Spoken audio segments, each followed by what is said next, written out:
நான் கடுமையாக கண்டிக்கின்றேன். அவர் எங்கிருந்து இந்த தகவலை பெற்றார் என்பது எனக்கு தெரியவில்லை. அவங்க பேஸ்புக் பக்கத்துல வந்து கலைஞரே ஏற்கனவே போட்டிருக்காரு. அந்த பக்கத்துல உள்ள இதை வந்து இப்ப ஐடிவிங்க எடுத்து ஃபார்வர்ட் பண்ணிட்டு இருக்காங்க. அது முற்றிலும் தவறான ஒன்று. அனைவருக்கும் தெரியும், பெருந்தலைவர் மிக எளிமையான வாழ்க்கையை வாழ்ந்தவர். கிராமமாக சென்று மக்களை சந்தித்தவர். கிராமங்களில் எல்லா கிராமங்களிலும் சர்க்கியூட் ஹவுஸ் கிடையாது. செல்லுகின்ற இடங்களில் எந்த இடம் கிடைத்தாலும் அங்கே படுத்துக் கொள்வார். பல இடங்களில் பொது வெளிகளில் கட்டில் போட்டு மரத்தடியில் கூட படுத்து இந்த நாட்டு மக்களுக்காக பணியாற்றிய மாபெரும் தலைவர். எனவே இதை போன்ற ஒரு பெருந்தலைவருக்கு அவமதிப்பு ஏற்படுகின்ற விதத்தில் பேசிய பேச்சை நான் வன்மையாக கண்டிக்கின்றேன். திமுக ஐடிவில பதிவு செய்யறது என்ன பதிவு செய்தாங்கன்னா, அவரோட அந்தரங்க செயலர் காமராஜரோட அந்தரங்க செயலர் கேட்டதன் அடிப்படையில தான் கலைஞர் பண்ணி கொடுத்தாரு. இல்ல அதெல்லாம் தவறான பேஸ்புக் பதிவு வச்சு பேசுறாங்க. அது தவறான செய்தி.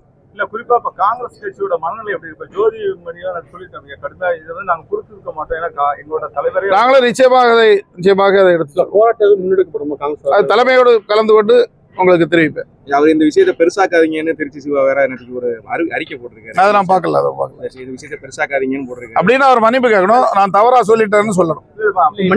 போராட்டத்தில் தொடர்ந்து தார்மீக மன்னிப்பு கேட்டா ஏற்றுவீங்க? இதுல தலைமையிடம் கலந்து கொண்டு தொடர்ந்து என்ன பணி செய்வது என்பதை சொல்லுவேன்.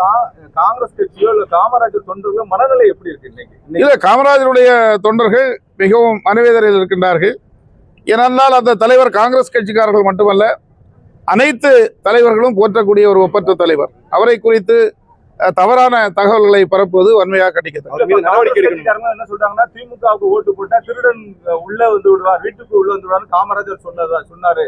அவமே சொன்னாங்க, இருந்தாலும் என் கூட்டில இருக்கோம் அப்படின்னு சொல்றாங்க. அதை நீங்க எப்படி பாக்குறீங்க? காமராஜர் சொன்னாரு, திமுகவுக்கு வாக்களித்தா திருடன் உள்ள வந்து விடுவார், வீட்டுக்கு உள்ள வந்து விடுவார் காமராஜர் சொன்னதை இப்ப ஞாபகப்படுத்திட்டு எப்படி பாத்தீங்க? அந்த கருத்தை நான் பார்க்கவில்லை.